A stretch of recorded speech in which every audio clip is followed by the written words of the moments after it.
안녕하세요. 저는 두 살 아들 한 명 키우고 있는 워킹맘입니다. 사는 곳은 경기도 수원시에 거주 중입니다. 저는 굉장히 내성적인 성격이라 부탁도 거절을 잘 못하고 아무리 내가 말해야 할 상황이 오더라도 꾹 참는 성격이랍니다. 이런 성격 때문에 부당한 일을 당하더라도 늘 당하고만 살았는데요. 그러다 보니 어느 순간은 다 놓게 되는 날이 오더라고요. 이런 저에게도 두 번 다시는 이렇게 살지 말아야지 라는 생각을 하게 된 때가 있는데요. 오늘 저의 이야기를 여러분들께 이야기하고자 합니다. 저와 남편은 10년 연애 끝에 결혼하고 아이가 바로 생기지 않아 고생을 많이 한 난임 케이스입니다. 둘 다 아무런 문제가 없는데도 불구하고 아이가 생기지 않아 시댁에서는 압박을 해왔고 시아버지나 시어머니가 몸에 좋은 한약들을 지어올 정도로 두 분 다 손주를 바라셨습니다. 처녀 때 생리 한번 밀리지 않고 했기 때문에 자궁이 문제가 전혀 없다고 생각하기도 했고 또 딱히 아픈 것도 없어 당연히 저희에게 아기 천사가 바로 올 줄 알았죠. 근데 제 큰 착각이었을까요? 아이를 가지기는 많이 힘들어 포기하고 싶을 때 포기하지 않게 만든 힘은 바로 저였습니다. 아이를 너무 좋아하는 저는 결혼해서 아이 한 명을 꼭 낳자라는 주의였고 남편은 아이가 없어도 괜찮다는 주의였습니다. 시댁 어른들은 남편과 다르게 손주를 너무 바라셨고 그렇게 노력을 열심히 했죠. 노력을 열심히 하는데도 늘 실패하는 임신 때문인지 몸과 마음도 많이 지쳐버린 때였는데요. 근데 제가 더 많이 지치게 된 이유는 또 한 가지 있습니다. 바로 신우 때문이었습니다. 신우이는 남편 여동생으로 저보다는 7살이나 어리답니다. 오랫동안 연애를 하면서 남편 여동생에 대해서 정말 진저리치게 잘하는데요. 정말 사고치고 자기 마음대로 안 되면 물건 집어던지고 화내고 그러더라고요. 근데 시댁에서는 아무 말 안 하는 게 옛날에 신우이가 태어나고 두 분이 바빠서 신우이를 할머니한테 맡겨서 키운 게 아직도 미안해서 지금 아무 말도 못 하신다고요. 근데 그건 그거고 이건 이거잖아요. 원래 개차반인 건 알았지만 좀 크면 좀 달라질 줄 알았기도 했지요. 오랜 연애를 해서 어떤 사람인지 누구보다 잘 알았지만 결혼하면 잘 마주칠 일이 없겠지. 그래도 좀 나아지겠지 했던 게 저의 잘못된 생각이었던 것 같습니다. 신우의 성격을 그럼 잠깐 말씀드리자면 말 그대로 독불장군입니다. 자기 말이 늘 옳아야 하고 조금이라도 어긋나게 하면 핸드폰 다 끄고 잠수타 걱정을 만드는 사람이었죠. 그뿐만이 아니라 자기 멋대로 사는 사람이라 거의 이 세상에 자기가 왕이라고 생각한다고 보시면 돼요. 워낙 자기 멋대로 생각해 솔직히 결혼하지 못할 줄 알았는데 그래도 짝은 있나 봅니다. 신우이가 결혼을 한다는 이야기를 듣고 얼마나 행복했던지 더 이상 시댁에 가면 신우이를 자주 보지 않아도 될 생각에 솔직히 많이 들떠있던 적도 있었습니다. 근데 신우이는 임신을 하면서 남편에게 조르고 졸라 시댁 근처로 이사를 왔고 신우이 남편은 하루 왕복 2시간 넘게 출퇴근을 한다고 합니다. 물론 아이를 가지면 친정 근처에 오는 게 당연히 나은 줄은 알지만 저는 반갑지 않았거든요. 그런 신우이로 인해 제 결혼 생활이 힘들었던 것도 사실 맞습니다. 하나 조그마한 사건을 예를 들어보자면 어머님 생신 때 정말 비싼 식당을 예약했습니다. 한정식으로 나오는 코스 요리인데 어머님이 그런 데를 한 번도 안 가보셨다고 해 제가 3개월 전부터 예약해서 드디어 가는 날이 되었는데요. 근데 갑자기 신우이가 자기는 한정식이 먹기 싫다고 뷔페에 가고 싶다고 떼를 쓰는 거예요. 남편이 엄마 생일이고 거기 예약하는 것도 힘든데 그냥 가고 다음에 가자고 해도 막무가내로 그럼 자기 안 간다면서 자기끼리 먹고 오라고 난리를 치더군요. 하는 수 없이 어머님이 미안하지만 거기 취소를 해야 할 것 같다고 하고 취소를 했습니다. 시내의 원대로 근처에 있는 뷔페에 가서 식사를 했습니다. 그러면 자기 원하는 대로 갔으면 그것도 만족을 해야 하는데 또 괜히 여기로 왔다면서 만족이 안 된대요. 저보고 어쩌라고 하는 건지 먹으면서도 계속 투덜대길래 제가 속으로 지어준 별명이 세계 최강 투덜이거든요. 그러더니 뭐 인스타 감성 나오는 자기가 원하는 또 카페가 있다며 거기에 가자고 하더라고요. 오늘 어머님 생신인 거를 뻔히 알면서 저러니 엄마를 정말 생각하는 사람인가 싶기도 했습니다. 그리고 제가 어머님 생신 선물을 드리면 옆에서 꼭 참견을 해요. 언니, 어디서 산 거예요? 이거 쿠팡에서 산 거 아니야? 예? 아니요, 백화점에서요. 우와, 엄마 좋겠다. 이런 거 사주는 며느리도 있어서 나는 언제 이런 거 받아보나? 옆에서 막 비꼬고요. 지금 이 이야기는 세 발의 피라고 생각하시면 됩니다. 어느 정도 막무가내로 하냐면 같이 배달 음식 시켜서 먹고 있으면 갑자기 그 음식 먹기 싫다고 다른 음식 시키라고 난리칩니다. 아직까지도 그 음식이 많이 남아있어서 다 버릴 것 같은데도 불구하고 그 음식을 꼭 시키고 한 입이라도 먹어야 직성이 풀리는 사람이거든요. 그런 신우인지라 결혼하고 애기 낳으면 조금은 철들겠지 싶었던 게 제 큰 착각이었습니다. 애기를 낳으니 신우이는 시댁에 밥 먹다시피 오더라고요. 신우 남편이 바쁜 편이라 주말에도 나가서 일을 해야 하는 상황도 생기는데 그때마다 신우이는 육아가 힘들다며 매일같이 시댁에 와 있더라고요. 그럼 와 있기만 하면 되는데 저희 온다는 이야기만 들으면 저에게 매일같이 이것저것 시킵니다. 충분히 혼자서 할 수 있는 일인데도 불구하고 자기가 임신했다는 이유만으로 저를 매일 시켰는데요. 그 일은 직접 신우인에 가서 자기 무슨 옷을 가져다 달라. 자기가 정말 먹고 싶은 디저트가 있는데 그거를 사와라. 정말 임신 때만 생각하면 치가 떨릴 정도로 심부름을 했던 기억이 납니다. 임산부니까 아이를 가졌으니까 저도 참 많이 참고 지나갔었는데요. 근데 제가 더 참기 힘들었던 건 제가 아이를 기다리는 걸 뻔히 알면서 저에게 늘 하는 말이 이거였어요.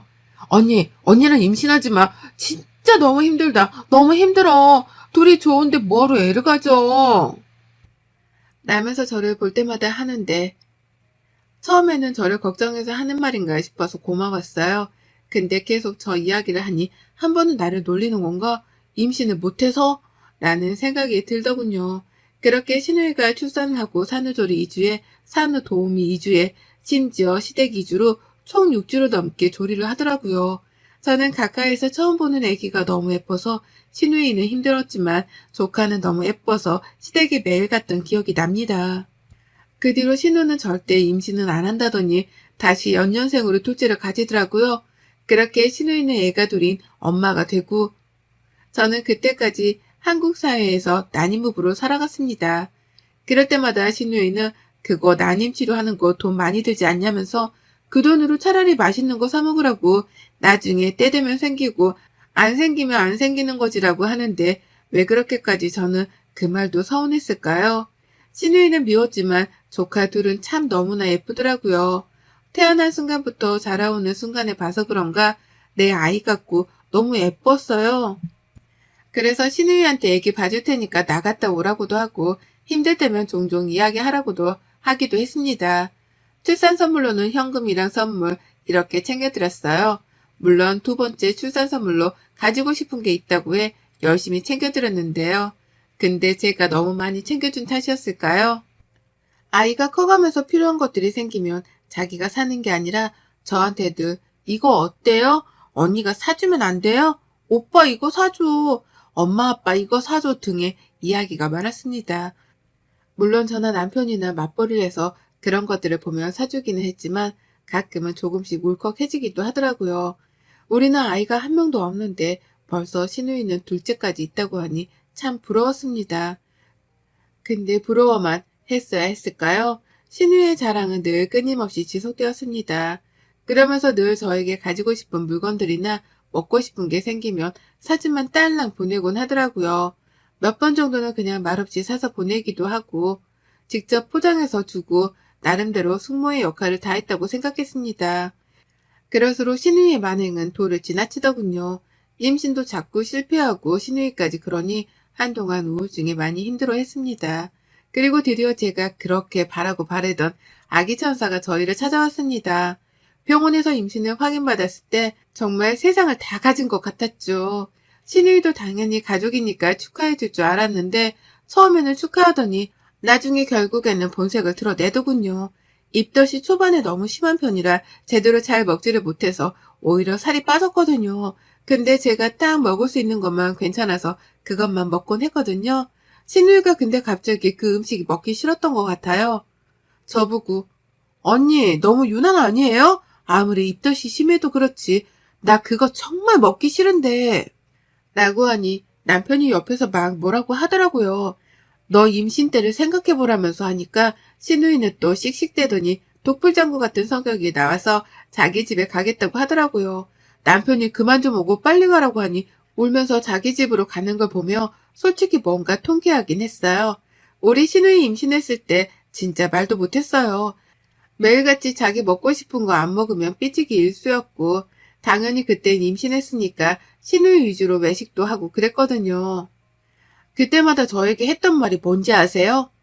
언니는 아직 임신을 안 해봐서 입덧이 얼마나 힘든지 모르겠다. 나는 진짜 너무 힘들어서 이 음식만 먹어야 돼요. 했거든요. 근데 막상 제가 입덧을 하니 왜 이렇게 유난이라고 자기 때를 생각 못하는 것 같더라고요. 그래도 저는 그렇게 기다렸던 아기 천사가 찾아와서 얼마나 기쁜지 모르겠더라고요. 신우이가 그런 것도 싹 잊고 말이에요. 또 임신하니 시댁에서 하는 대우도 달라지고 신우이도 함부로 못하니 솔직히 너무 살 것만 같았습니다. 그 뒤로 행복은 지속되는가 했습니다. 기형아 검사에서 다시 한번 검사를 해보라는 소견이 나와서 대학병원에 가라고 하더라고요. 다운 증후군이 혹시 의심되는데 아닐 수도 있으니 큰 병원에 가서 검사를 해보라니 정말 그때만 생각하면 아직도 아찔합니다. 그 이야기를 듣고 얼마나 울었던지. 혹시 우리 아이가 그러면 어떡하지? 중간에 혹시라도 장애가 있다는 사실을 알면 유산을 할 수도 있다고 했지만 어떻게 지금까지 품어온 아이인데 그럴 수 있을까요? 검사를 하기 전까지 울고만 지냈던 것 같아요. 그런 저를 보고 시어머니가 제가 잘 먹는 요리를 만들어 주신다고 집으로 우선 오라고 하시더라고요. 남편과 퇴근하고 시댁으로 건너갔습니다. 다들 걱정하지 말라고 하지만 제 귀에는 그게 잘 들어오지 않더라고요. 근데 신우이가 갑자기 저보고 언니 뭘 고민해요. 당연히 장애가 있으면 안 낳는 게 맞는 거예요. 우리 오빠 고생시킬 일 있어요? 라고 하는데 순간 저도 모르게 신우이 뺨을 때렸습니다. 정말 순간적으로 지금까지 쌓아온 감정들이 터져 신우이 뺨을 때리니 신우이가 놀란 눈으로 저를 쳐다보고 남편은 너는 내가 진짜 동생이란 게 언니 위로는 못해줄 망정 그딴 얘기나 하고 있냐? 네 자식이면 지우라는 말이 나올 거야? 맞을만 했어. 이번에 네가 도를 지나쳤어. 라고 하니 그때부터 신우이는 엄마, 아빠, 오빠랑 언니가 나를 저렇게 한다고 울고불고 쌩 난리를 쳤습니다. 시어머니, 시아버지는 어떻게 해야 할지 몰라 발만 동동 구르고 있고 저는 그 자세로 신우이한테 한마디 했습니다. 아가씨, 지금까지 아가씨 동생 같고 어릴 때부터 봤기 때문에 많이 참았어요. 아가씨 독불장군인 거 모르고 결혼한 거 알고 어린아이에 시집가서 아이 둘 낳으면서 그것도 많이 안쓰러워 잘 챙겨주려고 늘 노력했고 조카들도 정말 내 자식들처럼 너무 예뻐한 거 알 거예요. 내가 얼마나 임신하고 싶어 했는지 알면서 아이를 지우라는 말을 어떻게 그렇게 아무렇지 않게 해요? 그게 지금 나한테 할 소리예요? 라고 말하니 신우이는 아무 말도 못하고 그래도 왜 때리냐면서 자기가 만만하냐면서 또다시 울기 시작하더라고요. 내가 지금 더 말을 못해서 그렇지 아가씨 하는 행동 어디 가면 정말 따돌림 당해요. 나니까 그냥 가만히 있는 거지. 안 그래요? 지금 아가씨 하는 행동은 꼭 유치원 7살인 느낌이 들어요. 자기가 싫으면 화내고 자기 뜻대로 안 되면 버럭 화내고 난리치고 지금 조카들이랑 아가씨 행동이 뭐가 다른데요? 말해봐요. 왜 아가씨가 친구들이 없는 줄 알아요? 아가씨의 그런 행동들 때문에 다 떠나는 거예요. 솔직히 신우이 친구들 많이 없거든요. 자기 말로는 결혼식 때도 자기가 진짜 친한 친구들만 불렀다는데 제가 보기에는 진짜 친구가 없는 것 같아 보이더라고요. 저렇게 자기만 알고 오냐오냐 컸는데 누가 저런 사람과 친구하고 관계를 이어가겠어요? 더 이상 그 자리에 있지 못할 것 같다 시부모님께 죄송하다는 말씀드리고 그대로 집으로 왔습니다. 그 다음날 시어머니가 전화를 해오셨어요. 얘야 미안하구나. 우리가 너무 오냐오냐 키워서 그런 거니 네가 이해 좀 해주렴. 어제 너희가 하고 나서 우리가 충분히 많이 뭐라고 했으니 자기도 아마 느낄 게 있을 거야. 라고요. 네, 어머님. 이라고 했는데도 신우의 말들이 자꾸만 맴돌아서 어찌할 바를 모르겠더라고요. 그 뒤로 검사를 진행했고 결과가 나오는데 일주일 정도 시간이 걸린다고 해 회사에 미뤄왔던 휴가를 내고 집에서 쉬고 있었습니다. 갑자기 띵동 하는 소리가 들리더니 신우이가 찾아봤더라고요. 또 어떤 염장을 지르려고 하나 싶어가지고 문을 열어줬습니다. 그러더니 갑자기 저보고 대뜸 언니 그 유모차 있죠? 그거 좀 나 좀 빌려줘요. 잠깐 쓸게요. 라고 하는 거예요. 친구가 저 임신했다는 이야기 듣고 애기용품 미리 사놔야 애기 건강하게 큰다면서 진짜 비싼 유모차 선물한 게 있거든요. 근데 그거를 저희 집에 왔다가 본 것 같아요. 대뜸 유모차를 빌려달라니 황당하잖아요. 아니 갑자기 유모차를 왜 빌려달라고 해요? 아가씨 유모차 있잖아요. 근데 언니 거 그거 비싼 거잖아요. 이번에 조리원 동기 모임 나가는데 나도 좀 좋은 거 하고 싶어서 그래요. 미안한데 안 될 것 같아요. 아직 아이 태어나지도 않았고 친구가 저 쓰라고 준 건데 빌려줬다는 거 알면 얼마나 서운하겠어요. 미안해요. 아, 정말 언니. 애기 아직 태어날지 안 태어날지도 모르는 상황에서 무슨 유모차예요. 나라면 이런 유모차 말고 애기 건강이나 더 신경 쓰겠어요. 참. 그러니 애기가 기형아 검사를 보통과 하지. 라는 말에 들고 있던 물컵을 신우에게 뿌렸습니다. 아, 뭐 하는 짓이에요, 진짜? 저번부터 안 되겠네? 뭐 하는 짓? 너 진짜 뚫린 입으로 함부로 하니? 너 더 당해볼래, 진짜? 하면서 신우이를 바닥에 내동댕이 쳤습니다. 그러고는 머리끄댕이를 잡고 다시 한번 말해보라면서 정말 이판사판 싸웠습니다. 임신 중이라 그러면 안 됐지만 정말 너무 화가 나서 어떻게 할지를 모르겠더라고요. 그렇게 신우이 머리를 한 움큼 뽑고 나서는 한마디 했어요. 너 두 번 다시 우리 집에 발 디딜 생각하지 마. 그리고 나한테 뭐 바라지 마. 오빠한테도. 울며불며 자기가 뭘 잘못했냐고 하길래 한 번 더 말해줬습니다. 너는 네가 잘못한 거 진짜 몰라? 너 그렇게 말하는 거 고쳐. 그러지 않으면 네 곁에 아무도 안 남을걸? 심지어 네 남편도 가족이니까 참는다 생각하지 마. 네 성격 진짜 받아주기 힘드니까. 그리고 쫓아냈습니다. 너무 화가 나고 눈물이 나서 주체를 할 수가 없었지만 남편이 오고 지금까지 있었던 일을 다 얘기하니 잘했다고 하면서 안아주더라고요. 그 시간이 흐르고 검사 결과가 나왔는데 다행히도 아이는 기형학 검사를 무사히 통과했습니다. 시댁이랑 친정에게도 알렸는데요. 그 뒤로 저는 시누이가 오는 날이면 시댁에 가지 않고 시누이 전화는 차단했습니다. 저번에 첫째 조카 생일이었는데도 제가 챙기질 않았거든요. 제가 매년마다 생일에 크리스마스에 무슨 날이 아닐 때도 지나가다가 장난감이나 옷 보면 그냥 선물하기도 하고 정말 애들이 너무 예쁘고 저도 잘 따라서 정말 많이 예뻐했거든요. 근데 생일인 거 알았는데 그냥 넘어갔습니다. 챙겨주고 싶은 마음이 없어서요. 그랬더니 지 오빠한테 자기의 생일인데 언니가 전화 한 통 없다고 하니 오빠가 야, 네 애 생일에 왜 언니가 전화를 해야 돼?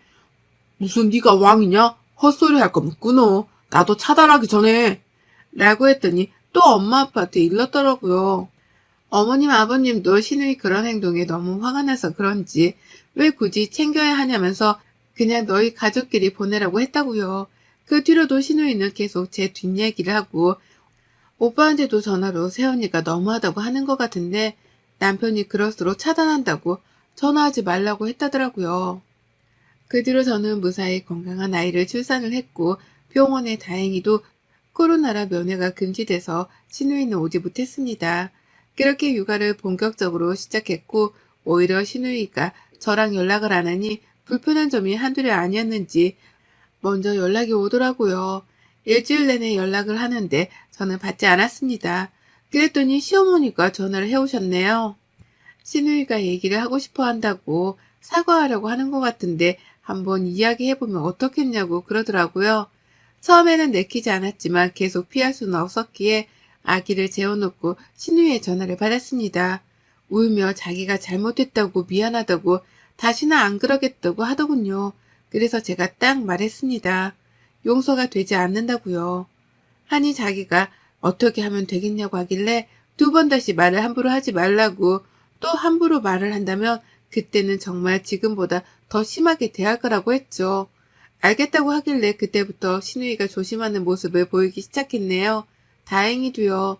시누이한테 사실 더 참교육을 했어야 하는데 그때 많이 못한 게 아쉽기는 해도 이 정도면 충분히 알아들은 것 같아 이제는 조금은 편하게 대하려고 하는데요. 지금은 저만 보면 말을 전처럼 하지 않고 조심하는 게 보여 저도 편하게 대하려고 노력하고 있는데 잘 안 되네요. 사실 저는 용서하고 싶지 않지만 제가 남편이랑 사는 한은 시누이를 안 보고 살 수 없으니 그냥저냥 지내려고 하네요. 저희 시누이 얘기 어떠셨나요? 여러분들도 그런 시누이가 있겠죠? 저는 정말 묵은 체증이 내려가는 것 같았습니다. 이제 우리 아이 육아하는 데만 전념하려 합니다. 여러분들의 시댁 이야기는 어떤가요? 여러분의 생각은 댓글로 남겨주세요. 오늘도 시청해 주셔서 정말 감사합니다.